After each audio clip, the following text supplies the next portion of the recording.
Welcome to Around the Court, Around the World. I'm Bill Riddle, joined with my good friend Emma Doyle. She is a tennis coach extraordinaire all the way from Australia. We happen to be here together in Hilton Head for the PTR Symposium. Mm-hmm. And here on 5 Questions, we go through some serious tennis stuff, but then we also talk a little bit about some fun things. So we'll dive right into it. Mm-hmm.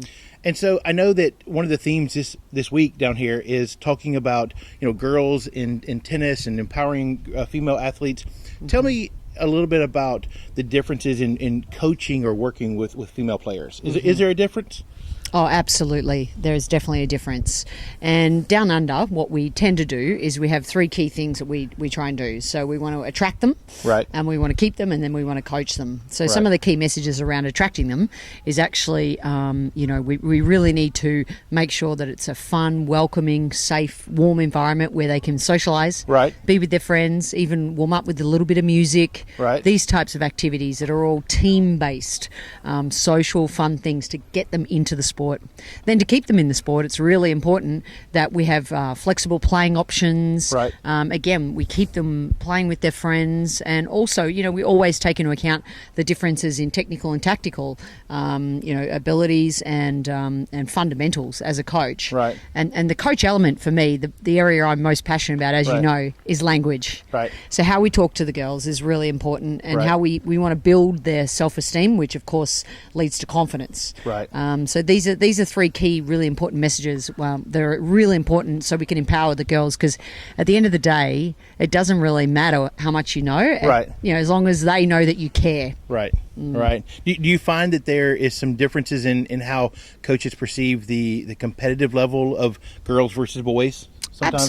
Absolutely. And of course, it is important that they still compete. Our game is competition. Right. But there's lots of clever ways to do that, especially in team-based formats where they're still playing, say, mini tiebreakers, best of 5 sets. Right. But, it's such short matches that they can play and play again, and it's, you want to keep the fun element involved as much as the competitive element. Right. But, of course, that depends on the developmental readiness of the player and the age and so forth. So, but it is still important. And right.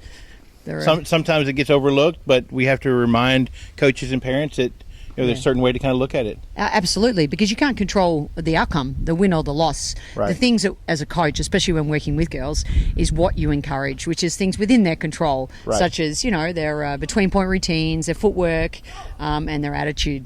Right. Well, we've got some ladies playing behind us here. We're here at the Vandermeer Shipyard, and lots of good tennis going on this week. But we're going to shift gears a little bit, kind of keep it light. Tell me your favorite movie of all times and why.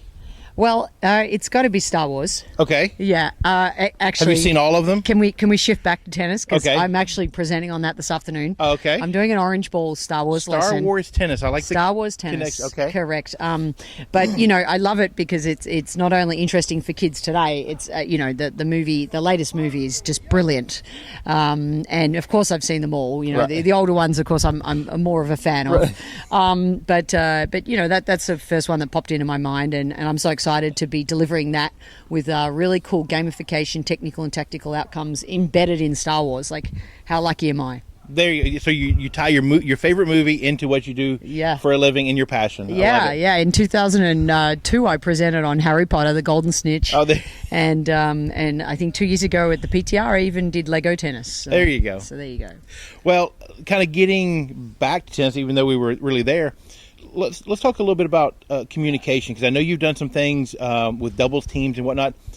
How do coaches and players work on their communication skills, both on and off the court? I mean, how would you see that?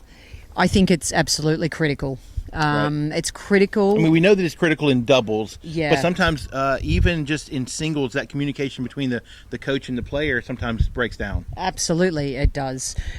So my greatest, advice, or what I've learned over the years, is you have to be able to walk in the player's shoes. Right. Empathy is a great word in coaching, because coaching for me is 2 things: it's teaching and it's people management. Right. So, the people management side is the communication side. And as we know, the words we say is only 7% of our communication. Right. The body language is 55% and the tonality is 38, I think, if that adds up to 100. But I went to public school, so I don't know if I can do the math on that I'm from one. down under. So, Right.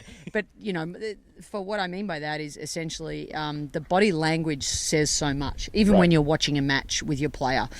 So it's important that you know what your player is going to respond to, because at the end of the day, it's not about us. Right. It's about the understanding your player to the best of your ability and understanding what their needs are from a learning, visual, auditory, kinesthetic, or auditory digital perspective. Right.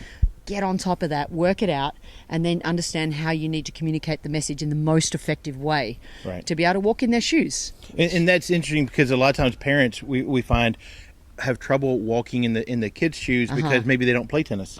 Absolutely. And they don't understand what pressure they're being, what they're dealing with, and kind of what they're going through. Yeah, that's true. But I think at the end of the day, also parents know their child better than anyone. Right. So they still do get the emotional intelligence and the needs of of their child. Right. So you can still tap into that. I think still parents are a great resource that we can certainly help tailor their communication once they become aware of it. Right. How to help deliver messages, especially when they first come off the court after a match. There's so many strategies that if you really put the player first and be reminded of that Right. you could then really help them learn, because we either win or we learn. Right. Well, we always learn. But you know what I mean. I understand. I'm with you there. Yeah. All right, we're going to shift gears again. You and I have been to a couple of meals together, but when you go and you have that burger, what goes on top of it? Are you going full boat with like chili and cheese and everything, or is it going to be kind of simple? One of my favorite things to do is, as you know all too well, that's probably why you asked me this question, is to experience other people's passions.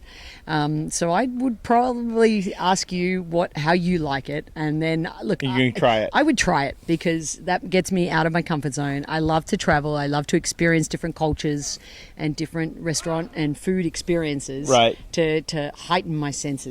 There you go. So there's my answer. So we're going to go full boat with the burger. If that's how you have it, I'd say I'll try it. So last question, still kind of tennis, but fun. You get to pick any player in the world to play doubles with for one match on a big stage. Who's it going to be and why? It's got to be Billie Jean King. Last night, We were pretty fortunate last night. we were very fortunate that she was inducted into the Hall of Fame, and just listening to her last night, the fun factor really resonates with me. Right. Whether I'm working on the tour with performance players, or whether I'm dealing with blue stage kids, which is the 2 to 5 year olds, Right. the fun element, and she oozes that. She does, doesn't she? She does, and I'd love to, and she's passionate about grassroots, and I'm passionate about grassroots. So I think it would It's be a pretty good doubles partner, because she's won a lot of tournaments. Yeah, she has. Yeah, has. yeah. Look, Well, Emma, I can't thank you enough for being here with us. It's been Around the Court, Around the World with Emma Doyle from Down Under via Hilton Head. Look for the next episode coming out soon. Thank you so much for watching. thank you, Bill Riddle.